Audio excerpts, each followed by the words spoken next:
Good morning. Morning. How's it going? Yeah, I'm okay. How are you? I'm all right. I'm all right. Can you hear me okay? Did you find your microphone stand? I found the stand. I'm Where not incompetent was as much as I thought I was. where was it? In the box. This Okay. sorry folks. We have new microphones and last night we had a recording with Miss Chef Christina Wilson from Hell's Kitchen, and that'll be Hmm. coming up shortly. Probably once you've listened to this, you have already hopefully listened to Chef Christina because she is amazing. And Hero couldn't find his microphone stand, so he's holding this thing like with from here, and it was awkward, but it worked. It was okay. But I'm glad you found Yeah. found the stand. Well, here's what's even more awkward. So after we're done recording, I go and find it. And as I go and find it, I open the box, I take all the packages, contents out, and I still can't find it. And I'm thinking, okay, this is odd. Oh gosh. Where the Yeah. hell is this thing? And I know this is going to sound completely ridiculous, but like, because the packaging is so white on white on white on white, I somehow did not clue into the fact that another box that was in there was the stand. That's what I said to you last night. I'm like, did you look at every single box? There's like so many. I thought I did, but It's all here's a good. little product feedback for you, Road. The product quality is incredible, but in your packaging, would it kill you to spend a couple extra dollars per box and just put a little decal or writing or an image like Apple? So that way, for those that are like myself that might miss something, we know that there is a microphone in there. Great. We know there's a stand. You just say stand. That would be really helpful. Thank you so much for hearing our request that you'll never hear. No, I love it. Okay, we'll give them that feedback for sure. We'll pass this episode on. I Um, know. on that technical note, we'll move on from tech stuff and Yes, we'll move yes. on to who is joining us momentarily here. Welcome to Getting Juicy, by the way. Welcome to Getting Juicy. We're Rachel and Hero. We are Rachel and Hero. Yes. Yes. Yes. Not just So one of, yes, go ahead. this morning we were chatting with another and very, I would say, very different producer from Toronto by the name of Charlie David. And Charlie David has been in the industry for many years and Mm-hmm. is a fellow queer gentleman and a father and husband, and has, I believe, one child. We can clarify that later on. But he also is a very well-known producer, actor, and host and correspondent for multiple publications in terms of TV shows, and not just reality shows actually, but also scripted television shows. Mm-hmm. A lot of shows with OUTtv, and OUTtv is one of the major syndicate networks for queer LGBTQ plus television and movies, both in Vancouver, and their head office is in Vancouver as well. Uh, and anyway, Charlie has been someone that I've been growing up watching through several shows. Some people that are in that kind of niche community might know him from being an actor on Dante's Cove, which was Yeah. a more kind of a horror themed show. And then also in other movies, some being like Mulligans. And there, I mean, if you look at his IMDb, you look at him on Google, Which I you'll did. see over Yeah. 30 films and other TV shows. But another main thing that people will know him from that were engaged with this type of content between 2004 and 2014, which is where I think I might have first saw him. He was also the host of a travel show called Bump. Oh, I don't recall that. Yeah. Interesting. So Yeah. he would go over to different cities Yeah. worldwide, and of course, talk about from a queer perspective, Yeah. the traveling around the world as from That's that counterpoint. that's interesting. Yeah. That's really interesting Hmm. because, as we all know, I mean, and we were talking to Chef Christina last night, just because it just came up about, now she's in Dallas and in Texas, and how, you know, she was afraid that maybe a queer person might be treated differently, or that she would see some, she would just face some adversity, perhaps, Right. down there in the South. And then we were just talking about living in Vancouver, and how it just, growing up, and she was asking, you specifically, Hero, if you ever, felt that way necessarily, or felt uncomfortable living where we live, and if it was inclusive or not. And yeah, I mean, as you travel around the world, that's a fascinating lens. And also keeping in mind from the recording of that series from 2004 to 2014 that a lot of stuff would have changed within 10 years. Absolutely. Yeah. And I mean, imagine going now. I mean, that's very interesting. Yeah, super interesting. So it'll be great to chat with Charlie, of course, about what we just kind of touched based on, but also just get to understand a little bit more about where he came from and how he grew up, and learning about his family, like his actual family, and then his family that he's been creating and building with his partner. Yeah. And it's nice to have a different lens on media and production from a queer perspective, but also not just from a reality show view. And so when I was thinking about different leaders in our community who are doing things really unique, he just also released his newest project, which is called Dating Unlocked. And Dating Unlocked is a show that I haven't had a chance to see yet, but looking at previews and reading about it, it helps to cover a very different and outspoken view on LGBTQ plus dating people in Toronto, I believe. I think they're all from Toronto. Oh my God, he's done so much. I'm just looking at his biography right now again. And he's also the owner of Border2Border Entertainment. So production company of film, television, digital media, and audio projects. So I actually think he also does some producing of podcasts, which I saw. Yeah. So he does so many things. I know now he lives in Toronto, but I think he was living in Montreal. So he's kind of lived all over Canada. I think he went to school in Victoria. So cool. From Regina, Saskatchewan originally. So like really, really Canadian through and through, just really experiencing Canada, which is really cool. And then like, what hasn't he done? I'm just reading this right now. He co-founded a boy band called For Now. Like not spelled out four, but four as in the number For Now, in which he played piano, performed around Canada, US, and opened for acts like Destiny's Child, Black Eyed Peas, and Pink. Like, what? I didn't know that. That's incredible. What? That's really quite something. Hey? Yeah.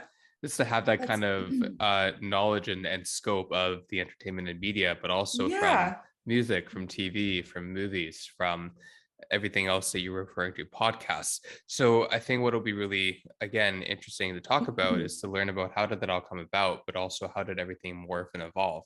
How does certain connections and correlations come to meeting somebody to receive an opportunity? And how did he also translate that into his current life now? Like, how has he utilized all that to create an entertainment company? I wonder if there's there must be a pressure at some point in someone who's in the entertainment industry in their career to like feel like you need to do everything.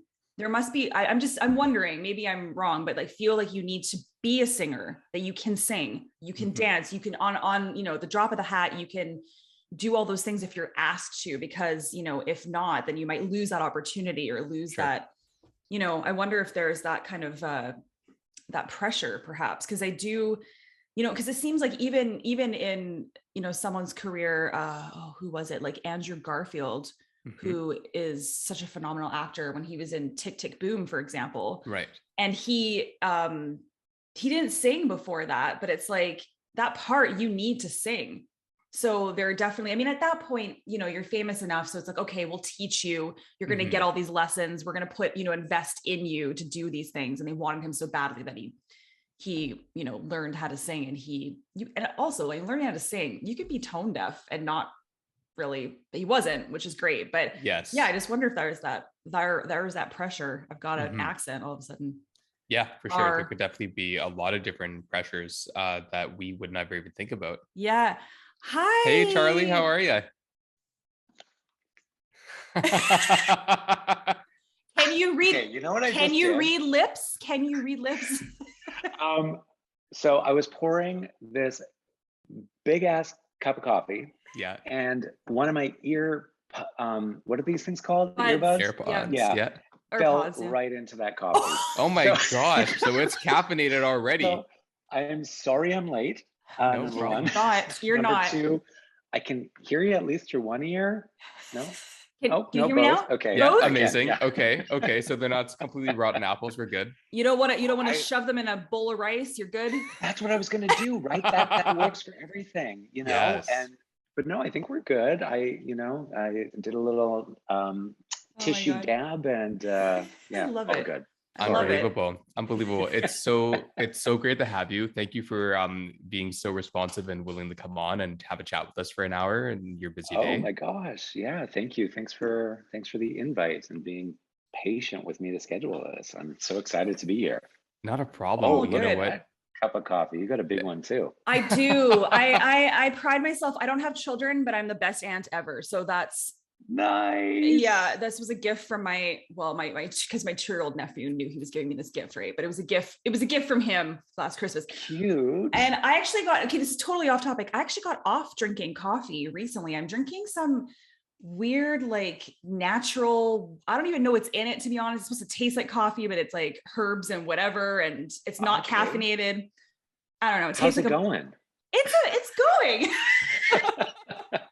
Charlie's That's like, a good I'm question. skeptical, but I'm interested. No, Well, it's going. And I see, and like we talk a lot about mental health on this podcast. And one of my I'm a highly anxious person. I'm very functional, anxious person, but I've always dealt with anxiety. And so I'm like, you know what?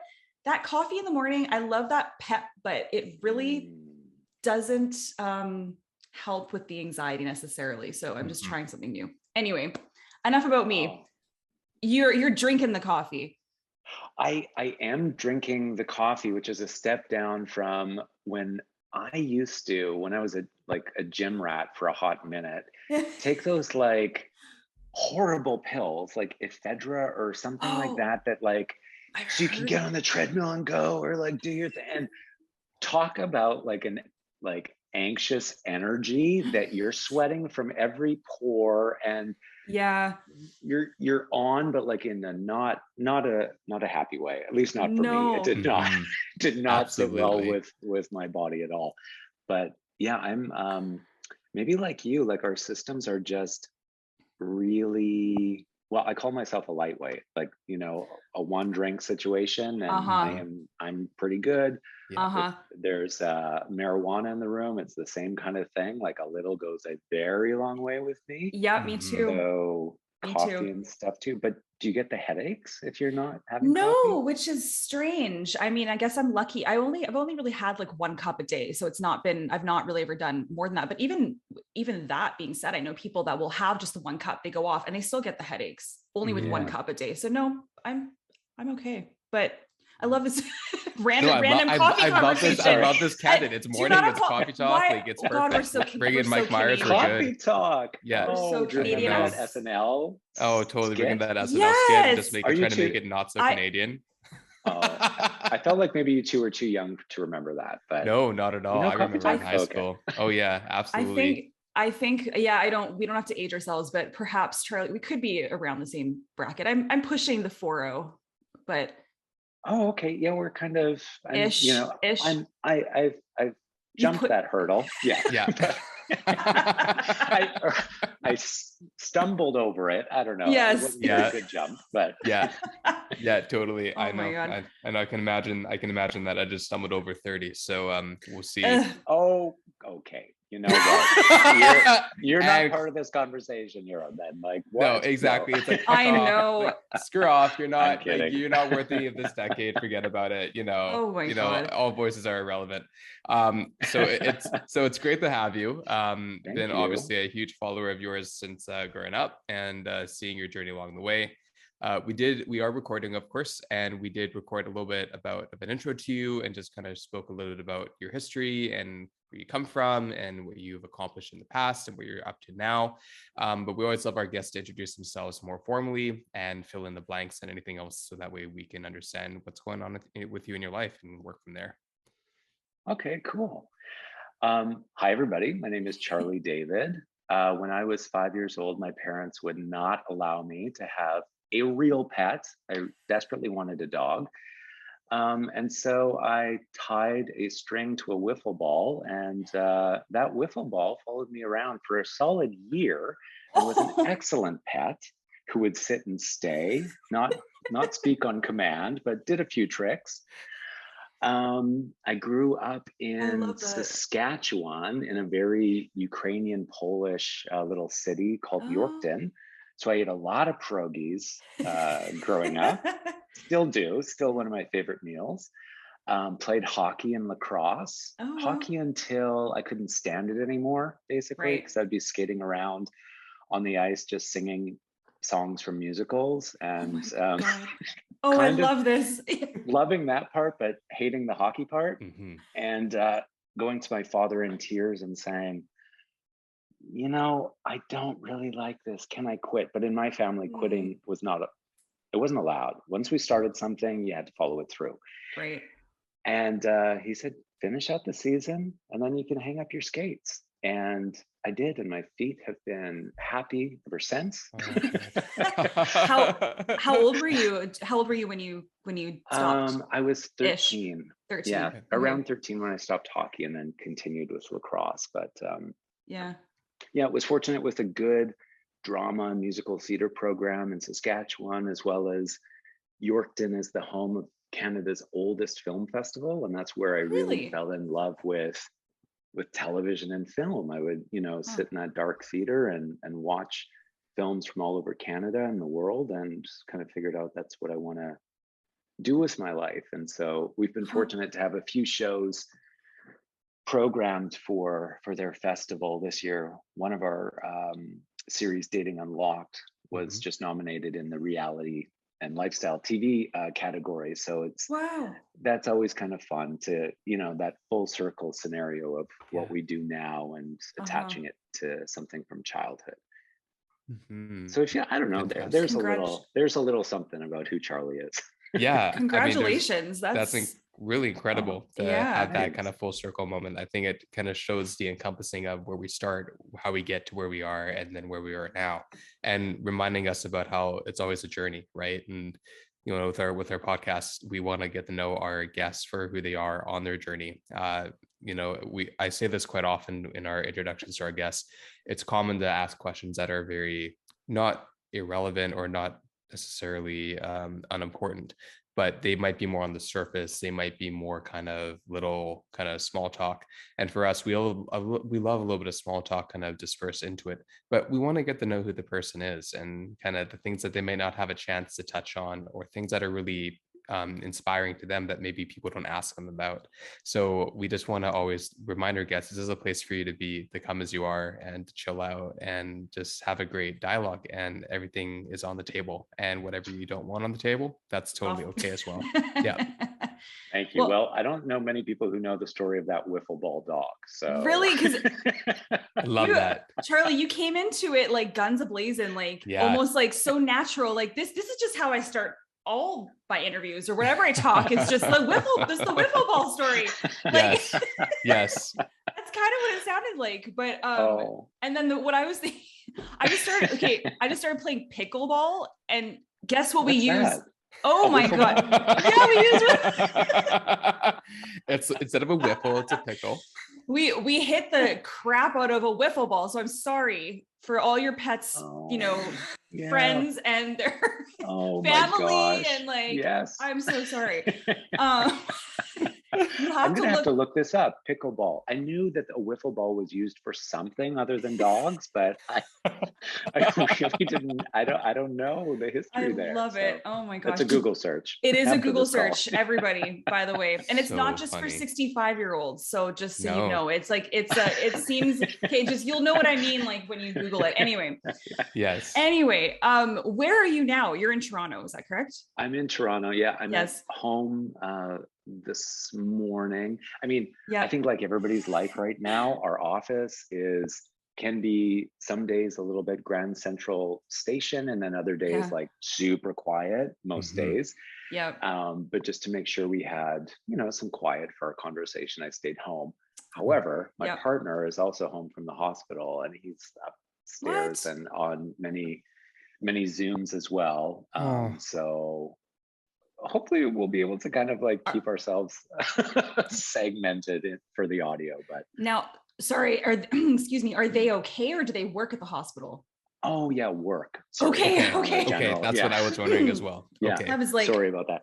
Yeah, No. no, he's in health informatics. So doing like applications for remote care, which is something that's, becoming more and more kind of important, especially as we try yes, to keep people away from the hospitals wherever possible. So they're yeah. able to take on more of their own care, either using their phone or other technology like that to kind of monitor themselves, and which gets relayed to their care team, including Huh. doctors and nurses. That's Yeah. amazing. That's So amazing. sorry, go ahead, Hero. If you look Oh like, I no, know it's all we good. do that sometimes, like We do. when you're not in the same room or the Yeah, same city as each totally. other. Well, and totally, and as our podcast might suggest, though it's not completely exclusive to it, Rachel and I are both kind of two Jewish best friends, so we have that definitely kind of kvetching and kind of like, no, it's my turn, no, it's my turn. So it's very candid. No, but in terms of, I think a great place to chat and kind of get to know you a bit is about how did you meet your partner, and learning a little bit Oh, about like your life and about your identity and how all yeah. that kind of progression happened to get to where you are now, and being a father as well, from what I understand. Of a dog. Of a dog. Got it. Yeah, I yeah, was yeah. like, No, I get. Got it. Okay, look so at we'll. Although, the Yeah, fear. There is like you're something in like, those what? eyes for Is there like, something I what don't is this? know? Yeah. What the hell's going on here? although we Pure. do, No, I'm just kidding. maybe I'll go backwards because there was a Okay. couple Sure. questions there. So Yes. we do have family here fairly regularly, and so we're busy as uncles, which Yes. Rachel, you can relate to Yep. there. So we have teenage nieces and nephews who live in the Ottawa area who Nice. play a high level of lacrosse and hockey, and so are Wow. often with us, like almost every week. Mm. There is one of them coming to play in Toronto or the Toronto area or down to the States and stuff. And so, yeah, this is a hotel. And so often we have, when I say we have family, family night or things going on, it's nieces, nephews, um, my Wiffle brother balls. and sister-in-law, etc., wiffle balls, all of that stuff. Yep. But no children of our own. And Right. then working backwards, my partner Patrick and I have been together for just over 10 years now, and we Wow. met in Montreal. We were both living there. He grew up there, Nice. and it was one of these situations of a mutual friend's birthday party. Both of us had been, hanging out with this friend for at least a year, if not a couple years, but we'd never all, hung out together. Mhm. And so kind of knew about these two different crews that this guy was running with, both of us in separate ones. And so at the birthday party, he walked in that night.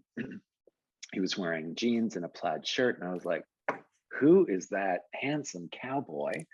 And we ended up Canadian playing, cowboy. Yeah. yeah, Canadian cowboy. We ended up playing Salad Bowl, or Celebrity, it's sometimes called. Do you guys know that game? I Where don't you believe have, so. so you have a bowl, and everybody in the room will write down three things. Normally people, but it could be, normally I'll just, for simplicity, I'll say that it's names of people. It could be alive, dead, fictional, whatever. Mhm. And then you go through three consecutive rounds. The first round, you can say anything to describe that person except their actual name. So if it was Lois Lane, I might say,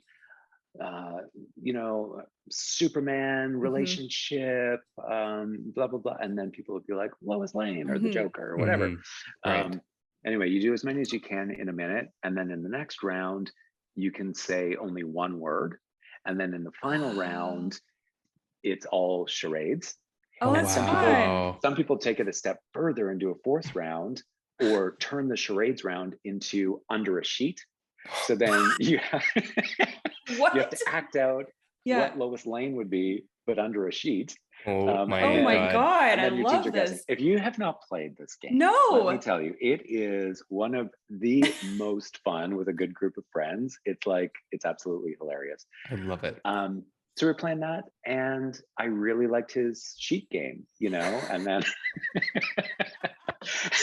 and it really, just kind of went from there. So yeah, I've been together 10 years now, and that's pretty incredible for me to say, because Yeah. there was a lot of, I mean, I'm a relationship person, you know, family, friends, otherwise, but there was, a long period where it was just shorter relationships, a few months or kind of like max out of the year. And just thought, I don't know, that's the rotation that I'm on. And then Patrick came along and that changed. The rest So, is history. wow. Yeah. Oh yeah. my gosh. That's adorable. Love that.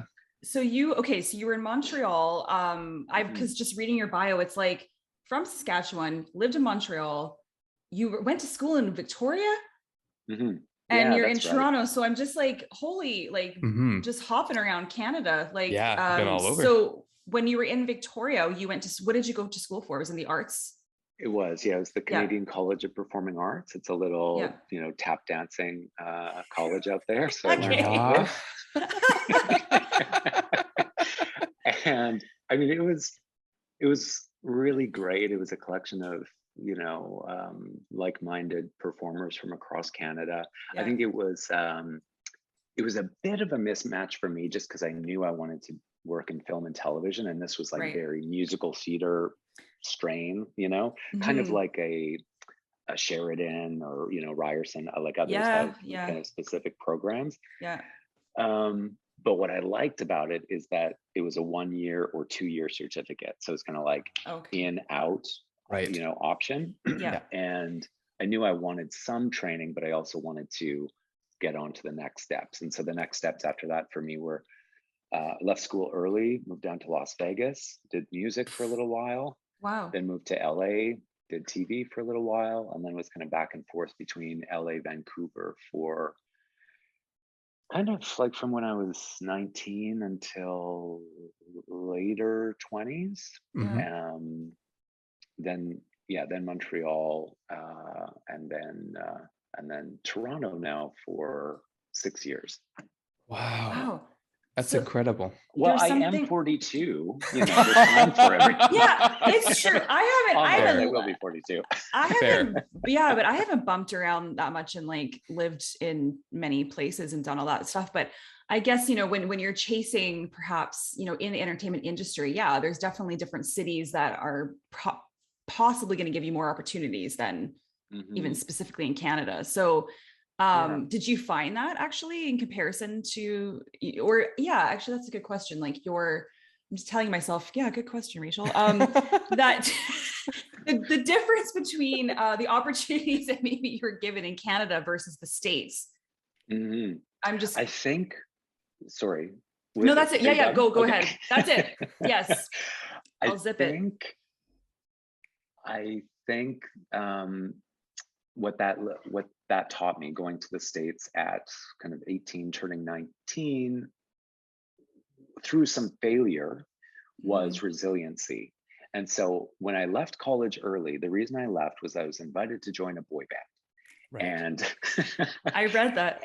And this boy band was tenacious, but not successful. Meaning that like we tried, and there was, a manager, and we had some fun opportunities to open for, different artists and stuff. Often weird mismatches too. Like, we were opening for Snoop Dogg or something, which didn't like, we got pummeled with water bottles, because it's just the audience is going like, what are these four white bread boys doing, like singing us a ballad right now, not. But again, resiliency, right? And like learning, okay, what are we going to do? And do you run off the stage, or do you, light a candle, pull some stools around in a semicircle and sing another ballad? Well, that's what you do. Yeah. Amazing. But through that, I think, to be serious, it helped shaped, like as an early person, as an early younger human and young performer, knowing like what you want to do, what you maybe don't want to do. I always enjoyed music. Like I played violin and piano and stuff growing up, but it was a hobby that I could get lost in, but it wasn't something that like I was driven to share performatively with other people. you Right. know? And so that kind of helped figure that part out. And so then when the band, you know, started to fall apart at the seams, and I moved to LA and knew that, you know, okay, now I want to focus on film and television, and that was the next step. And I think the other thing that being in the States taught me was how to make a project and how to be reliant on yourself.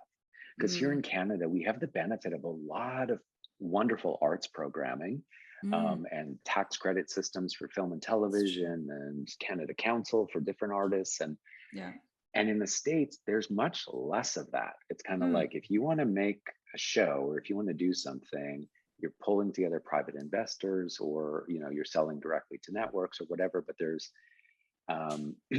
less of a defined roadmap to how to get it done.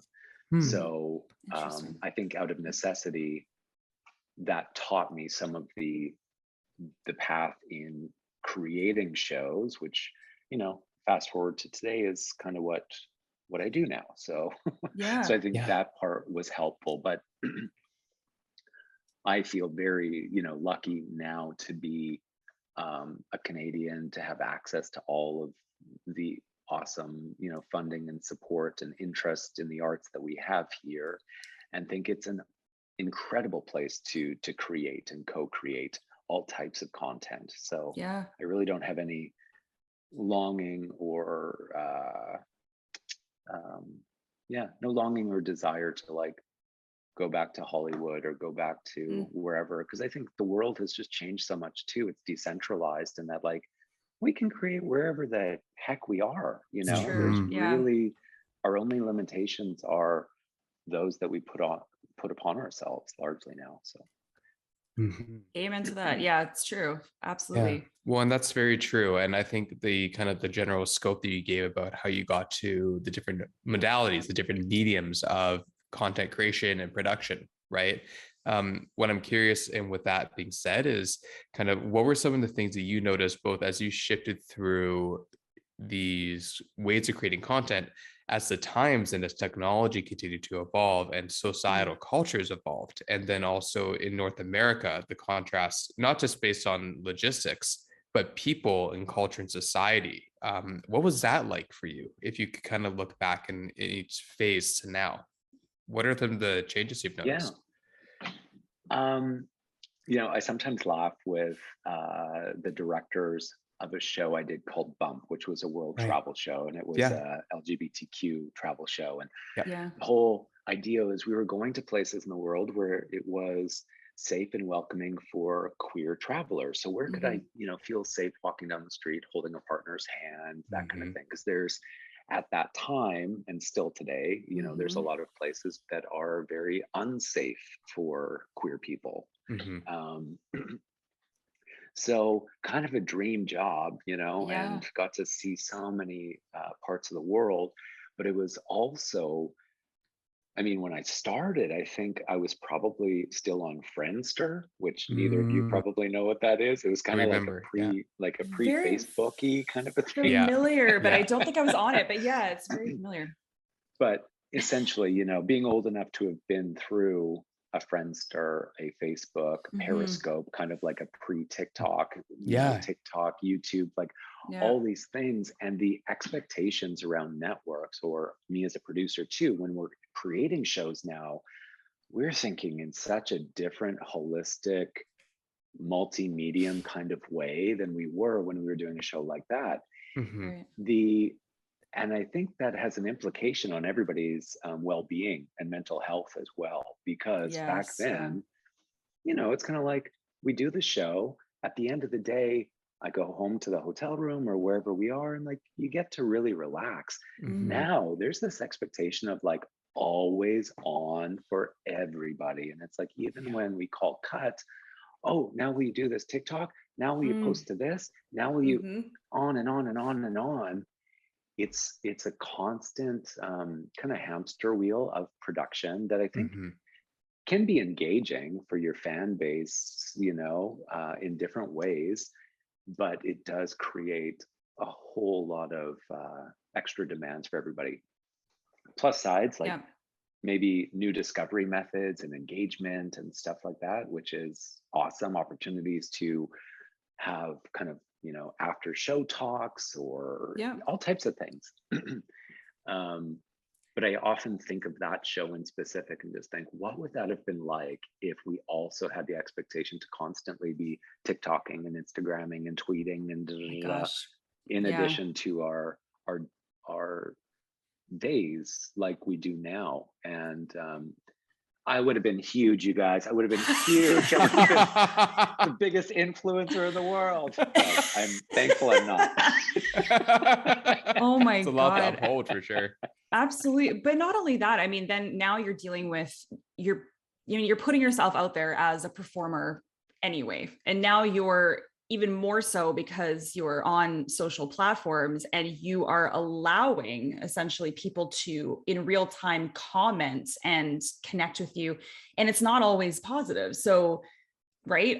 So like we were talking last night, this episode hasn't come out yet. We were talking to Chef Christina Wilson from Hell's Kitchen because we had her on for the second time, and she's just the sweetest person in the world. And she was just saying, she's like, I'm on Instagram, but if there's just even, she couldn't handle the comments, it's just like, if there's one bad comment, it's like, I don't want it to ruin my day. And I don't know if I have that in me to necessarily just, push it away and move on. So she doesn't even, she doesn't mean to be disconnected from her followers necessarily, but it's a lot, so have you ever found that for yourself or over the years?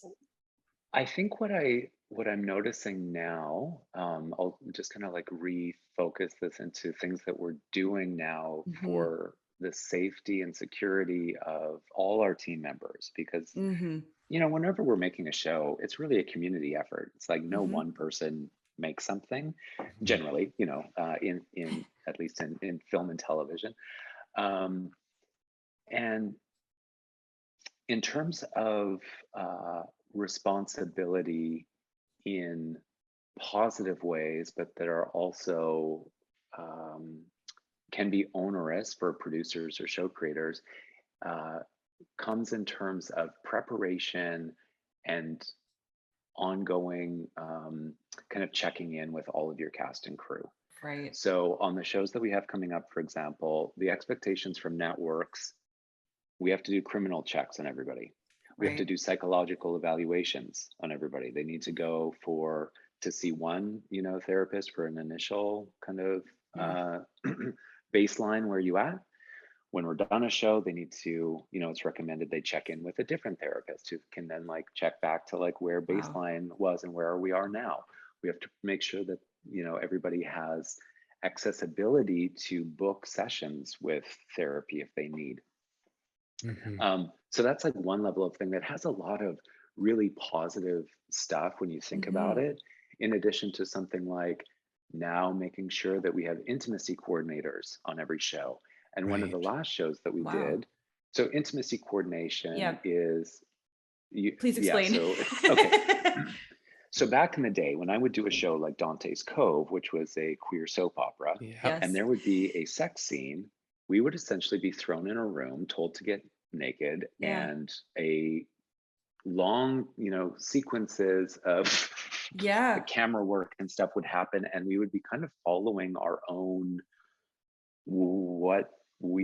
how I thought, this kind of scene should go, with a little bit of input from a director and stuff. But it was on the fly, largely. So if I felt the impulse to run my hand through your hair, I might just do that because that's what I'm feeling in the moment as an actor, right? Whereas now the way we approach scenes like that is they are choreographed. So if I feel in a rehearsal first, Rachel, would you feel comfortable if I were to run my hand through your hair?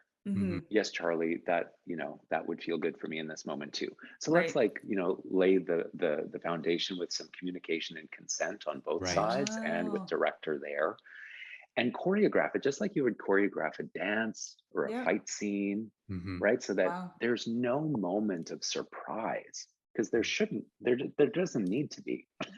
No, Right. that's true. Right.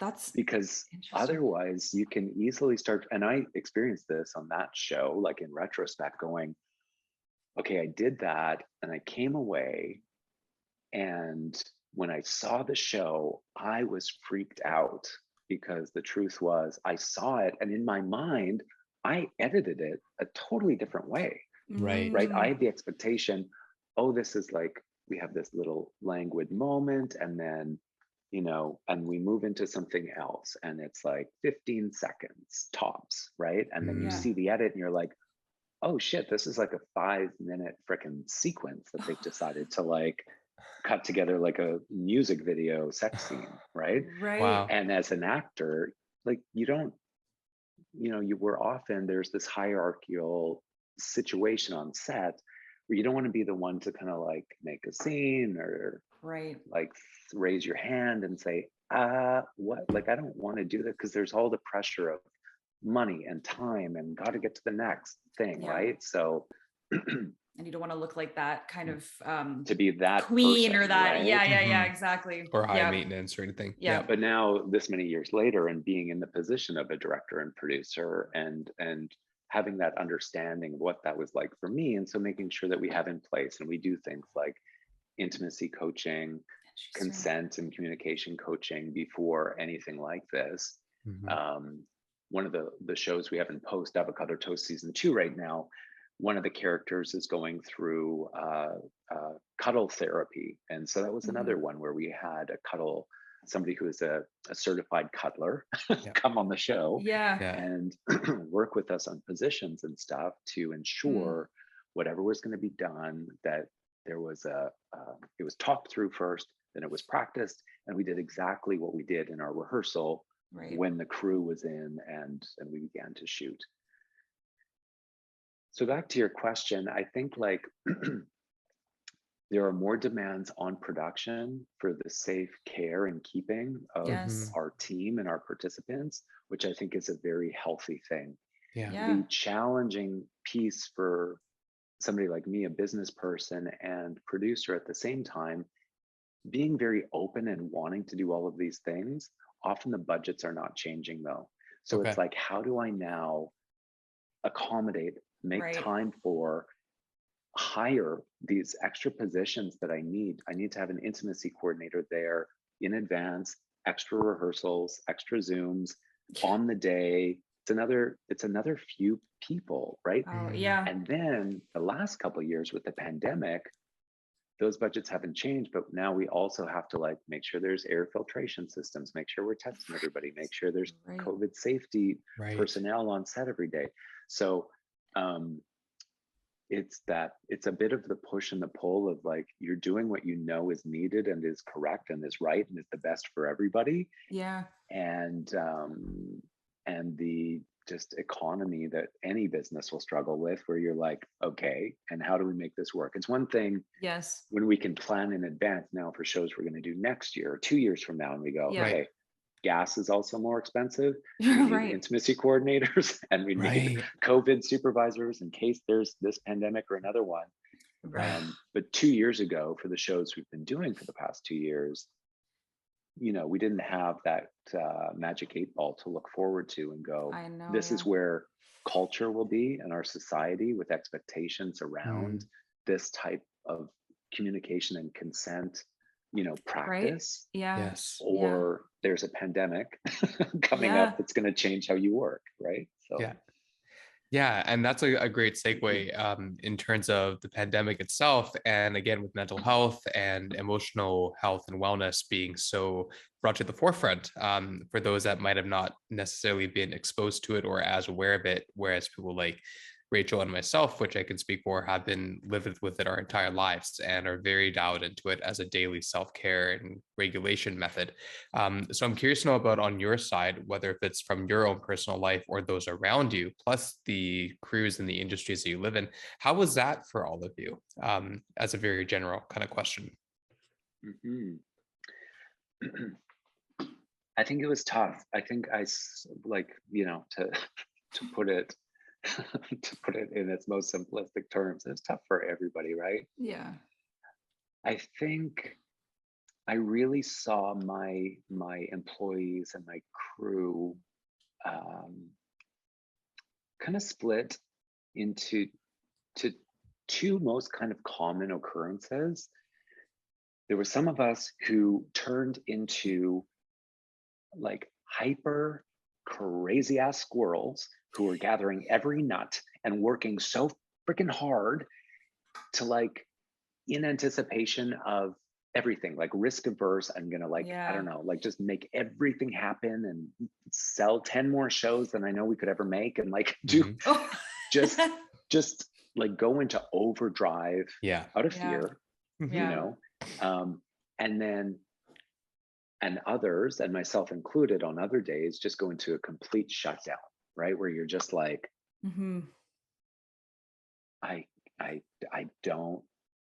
the fear is now, you know, just eroding any resolve that I have, any hope that I have, any confidence that I might have that I can take care of my people too, right? So like, and you know, certainly as you know, at some phases when you're going into production and you know, you're watching the news and this wave is going up and it's like this, and here are the numbers now, and I'm going through it again because we're about to go into production in May, and I'm looking and it's like Ontario numbers and Quebec numbers, we're in the 6th wave and they're going higher, and it's you know, they're saying it's probably 30 to 35,000 cases a day now in Ontario. What? I didn't even sorry, right now? Right now, per day, through the wastewater analysis, because we don't have access to testing like we have. So what the specific numbers are just over 3,000, but those are people who have had access to test. Of course. So the wastewater analysis is like 30 to 35,000. We've not been there before, right? This is higher than ever before. Now, more of us are vaccinated, etc. I won't turn this into a COVID talk. I'm sorry. For sure. No problem. But that information, in addition to like, there's a war, you know, going on. There's like, and all of these things create a big challenge for us as creators and storytellers, right? Because it can be easy to shut down or not know how to, you know, to make our lemonade out of those lemons. So just talking about tools that are helpful, one thing that I try and do and encourage my team to do is just share our fears. So like in every conversation, if it's a Zoom meeting or whatever, trying to end it, or, you know, prior to ending, great that we've talked about all these things. Now, what are you afraid of? And opening it up, you know, to also say, this is what I'm afraid of right now. You know, because then it's out in the open, it's out of us, it's out of your body and brain, it's spoken out loud. And once it's spoken out loud, it can also feel not as scary, because then we can like circle around it and try to find, okay, how great, that is scary. Now, like, how do we lasso that and make it manageable? And somebody else in the room likely has an idea or a fix or a question that's going to like lead down the road to solving it. I love that. And I never used to do that, you know, to like admit I was scared of anything. Because for most of us, right? Because, you know, it's unfortunately there's that for so long, I guess we were told that would mean our guards would be let down. We were weak.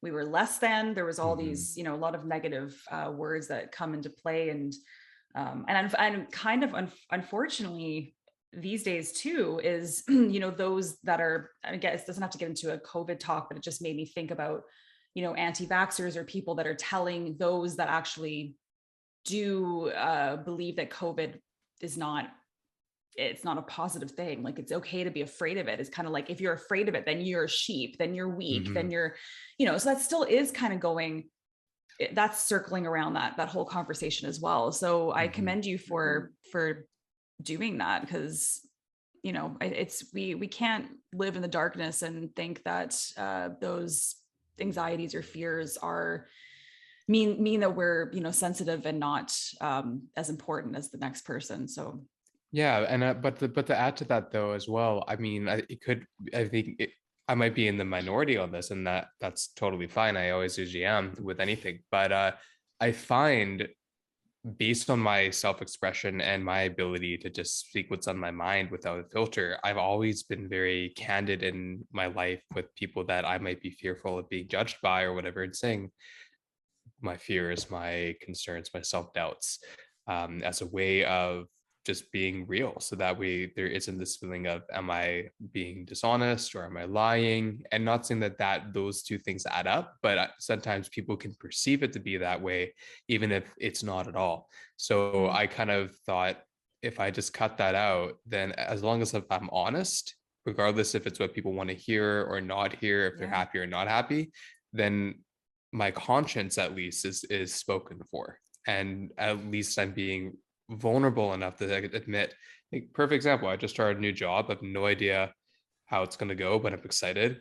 But also saying, hey, these are my areas of development, but these are my areas that I'm very underdeveloped in, that I don't know if I'll be able to develop further because of my own cognitive health.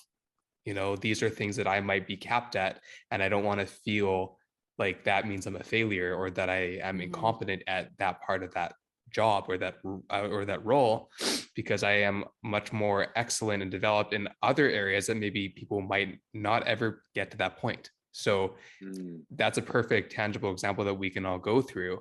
But how many people actually have the willingness or the comfort to express that and know it's okay to? And that's what you're touching on. There's a cultural shift happening because of COVID. Yeah. And because of societal understanding that it's okay to admit what you're afraid of, what you are uncomfortable with, and whether you choose to fight through it or say that's actually a boundary of mine, for example, and it's not something that I need to feel pressure to do better. That's how people can support you and meet you where you're at. And I think the more that we get comfortable with that, and generationally, I think it'll get easier and easier. These different industries that we're in that have such high stress, that have such high expectation, it'll actually create better results because people are being honest with each other and not just trying to fight through something that they feel that they don't know how to navigate. We only just started asking these questions though. Like employers only really just started checking in and asking these questions. So yeah, it's crazy to think that, hey, like only just now have, and because the question is asked, it basically right off the bat just means it's okay. Right? I love so many things that you've both just said. It's so exciting, because I think when we reveal the things that we're scared of, or we reveal what we perceive as our own shortcomings, it gives opportunity for enhancing trust, right, between all of us. And the speed of trust is going to enhance friendships and business or family or romance or any of those things. And we often only get to trust when we are vulnerable enough to share our soft underbellies, or the parts that we're most resistant to share, right? And sometimes when we just know, like I'm thinking back to a show I did in the fall, and someone who was working on our craft services. So that's kind of like your snack table, right? And they would often go and put their headphones on and get in a very what could be perceived as kind of removed from the group, kind of exclusionary kind of situation, and be hyper focused with their hood on their computer. And you might think, well, what's up with them? Are they in a weird mood today or whatever? Yes. But then through some, because they trusted enough to share some challenges that were going on there, I was like, no, this is a way to singularly focus on what I need to do right now, which is restocking and doing all my Excel sheet calculations for making sure that craft table is constantly full of all the stuff. It sounds maybe simplistic, but for me it was very it was hugely beneficial and insightful to just understand, okay, these are the paths that your brain needs to go through to excel, or to filter out other things that are happening. Because on a on a TV set, like there's people and things are moving, it's chaotic, right? Yeah. So for somebody that doesn't work well in chaos, this was an adaptation that great. So long as we, when people know, and if there's that vulnerability to share, then we can support that. We can even maybe go a step further and find like a side room that can be an office, when you need to do that or something, right? Instead of feeling like they need to pull a hood over their head. Exactly. The over communication part is a huge thing. And that's something that people have said to me, and the term that I think is a great term is, when you're an over communicator, then it's better to over communicate than under communicate. Even if you might over communicate and it might be like, okay, I don't need all that information, but I can extract what you told me. I don't know what you're talking about. Apply it. Right, exactly.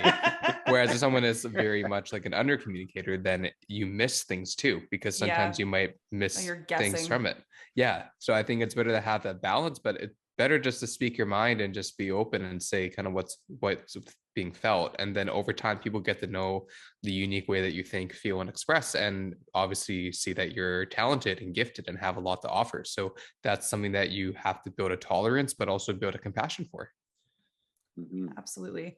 I think that as long as, I was just thinking people, I don't know how else to really put it, but people that are in a place of power or on that hierarchy, they are, a little bit, maybe they're at the top of that hierarchy.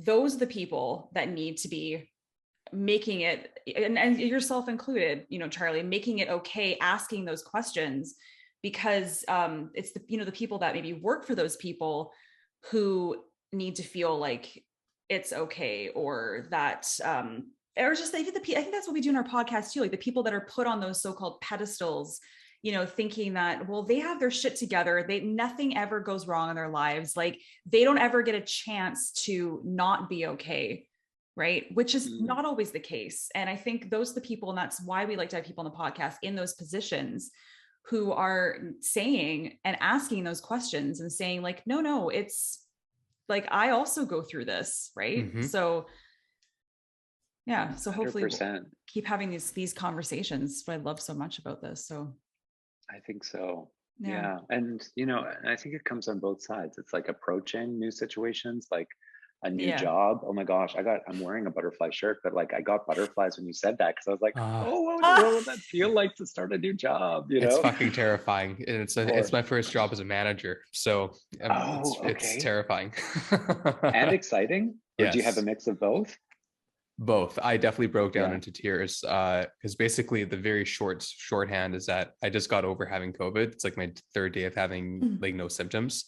And I applied for jobs for a few months.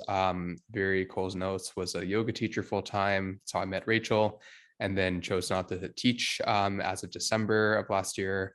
Worked in retail as a past experience thing, and then got tired of that, and then knew that I had a ton of combined experience with this in the podcast to kind of go and apply to stuff in wellness and administration or things like that.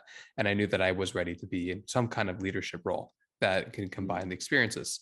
So then I got no things from Indeed, nothing from LinkedIn. I was like, hey, fuck, what am I going to do? And then all of a sudden, as things can happen, 5 interviews come up in 1 week, 2 second interviews come up from 2 different jobs.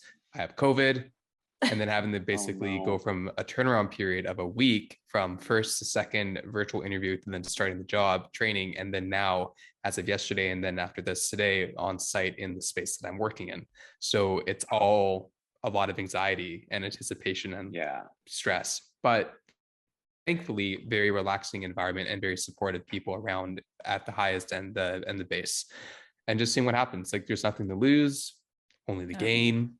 You go in with your head high, you do what you can do, right? That's kind of how it goes. But again, Hiro, you said that you were so upfront with your boss, which is right off the bat, which is amazing. And you felt, the support right off the bat. So that's fantastic as well. So, I think it's important to acknowledge the fact that not to doubt your competency, but to also say, hey, I'm not an administrator. I know that this role has administration in it, but it's not what I want to be doing long term.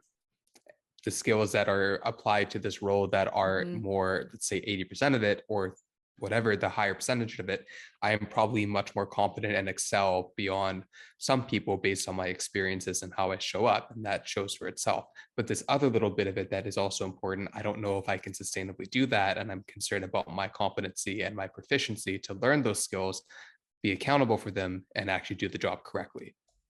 So going in and being like, really like, I'm not going to overpromise anything, but here's where I know I love to do things. Here's where I know I'm not super strong in and what I'm worried about, and making sure that I'm the right fit for it, and just learning the job as best as I can. And we'll see over time if I can actually pull it off.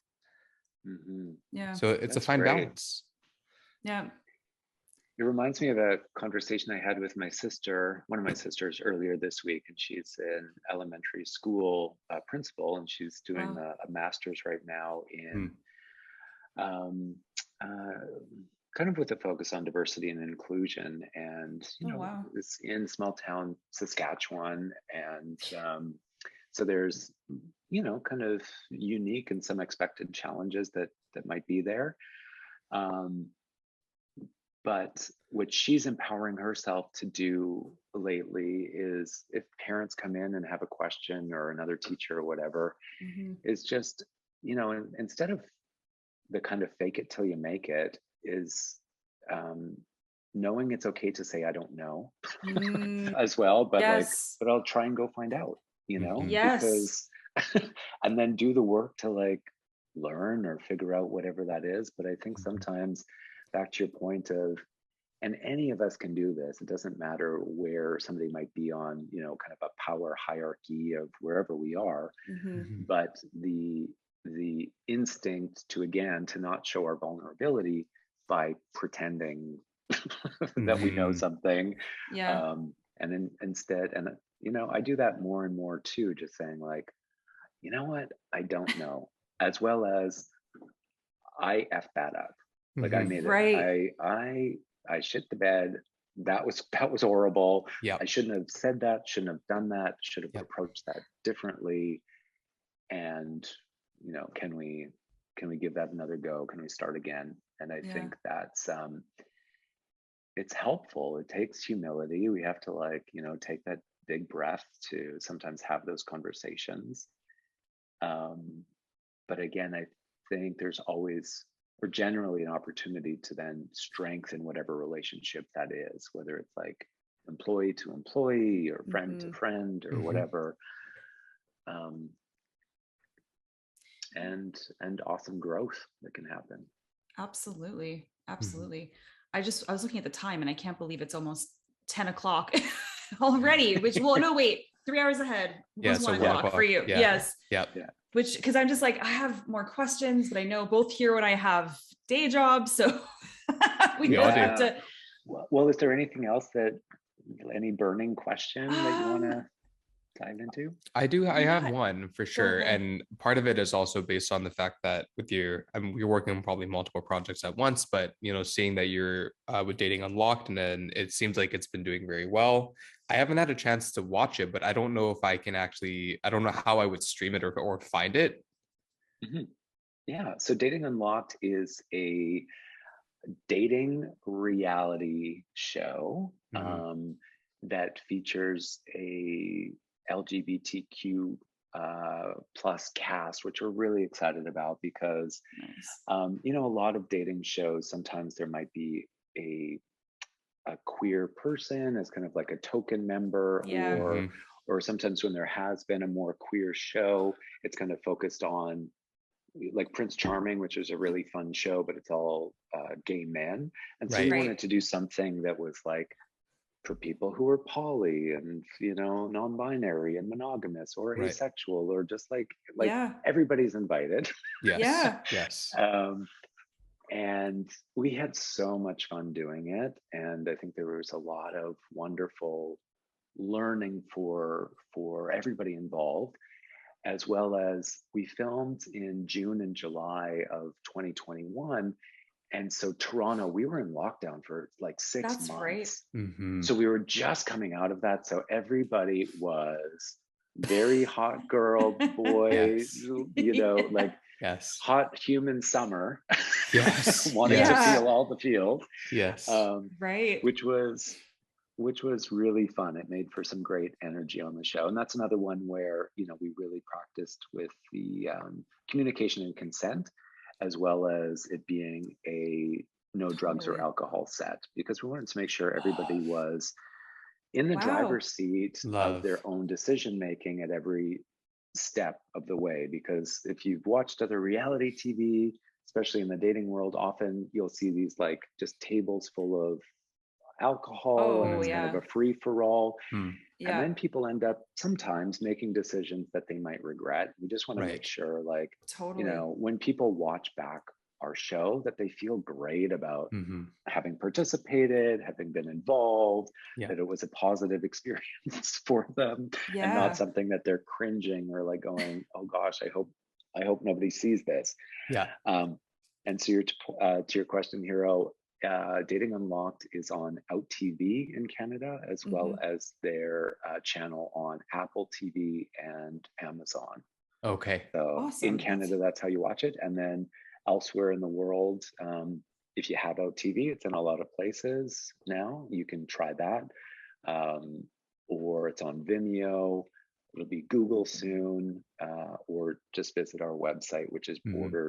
border2border.ca, and all the links for where it's available will be continue to populate there. It's yay. amazing. And are you still casting for the show, or is it coming back? We're hoping so. We haven't. There's no announcement yet as to a Hmm. second season, but there's been a lot of interest and a lot of really Fantastic. positive feedback online from, you know, even parents watching and going, "Oh, you know, I have a non-binary teen, and we're starting these conversations about relationships and stuff, and I didn't know where to start, and this has been Right. a really helpful, you know, start of a conversation." Or people just watching and, you know, just having a good time with it. So yeah, it was fun to do, and I certainly hope that we'll be coming back for a second season. It would be great. I mean, and this can be for, I can chat with you about this offline, but I was actually not a contestant, sorry. I was a featured date on the first season of First Dates Canada, and it filmed in Vancouver. So I'm kind of, Nice. when I saw that you were doing that, I was very curious to kind of see the contrasts and the differences. And also, I mean, I like to call myself a hopeful romantic, not hopeless. Mm, So for myself, being someone with what I go through and my challenges and how I am very non-seen and kind of have trouble meeting people unless if it's through applications, you know, there are certain channels or portals to increase your ability to meet people, or to mhm. be connected with someone that you never would think about. So that's why I was curious about it as well. Yeah, well, I think, you know, the on sorry, I'm just gonna send a quick text to my Yeah, partner just to put his headphones into, All for good. sure. No problem. Oh. because I hear he's jumped on a call. No problem. Oh, I can't even hear. Uh, Okay. Yeah. oh, okay, a Can't little hear bit. him at No, all. Okay. not at all. Oh, No. perfect. Um, yeah, so that, like, the conceit on our show, I guess, is that it's one person comes on and they are choosing between three other people to Okay. ultimately invite on a second date. So, and it kind of Uh, goes through some of the, I guess, the real world dating scene that we do now. So first they watch a video of the three other people, so kind of like a dating app profile, Right. and get a little bit of information. Then they meet in person and they play a game called Guess Who, which is essentially like they read three statements, and Right. then our main dater tries to guess who said what. So just on first impressions, like, Oh, you know, who does interesting. that statement belong to? Yeah. oh, Um, that's really then they fun. do a game that's kind of specific to them. So if it's, you know, it could be dancing, it could be like creating a piece of art, it could be doing a more like sensual thing or whatever. Right. And then the last piece is we call up close and personal, and it's an opportunity to practice intimacy.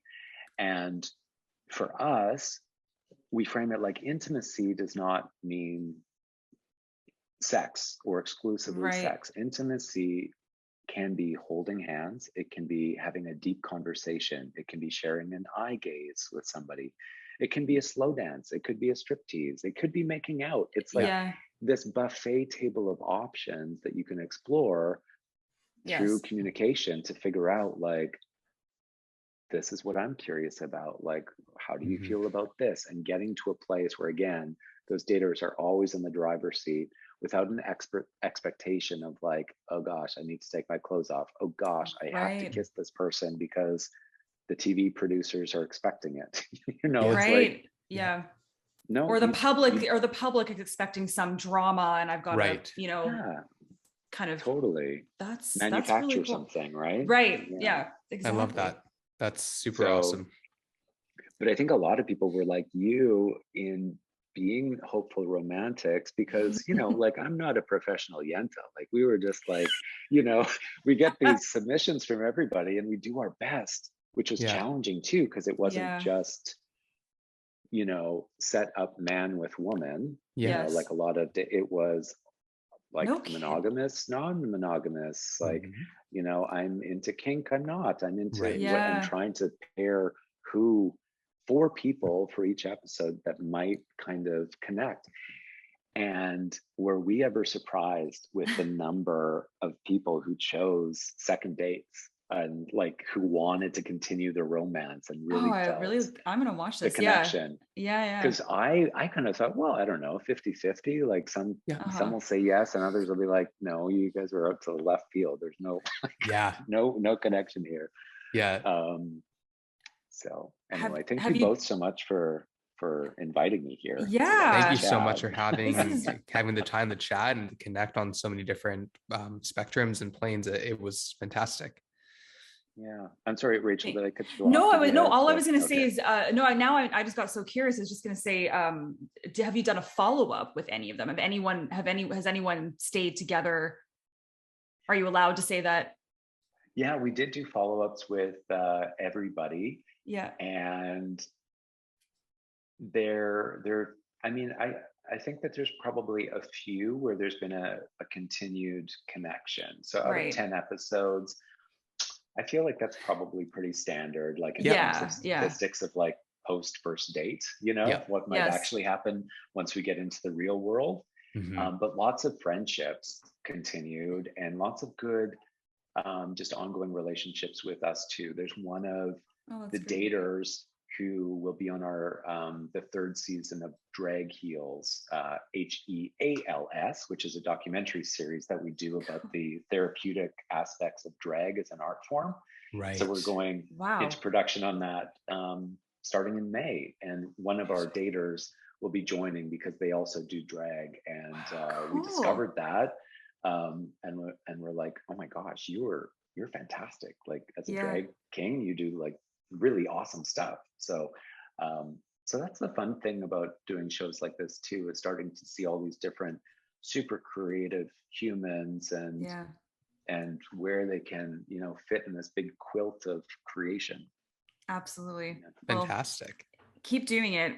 We love, this has been such a great conversation. So I love how easy right off the bat it was to talk to you, and don't share that wiffle ball story with anybody else. It's ours.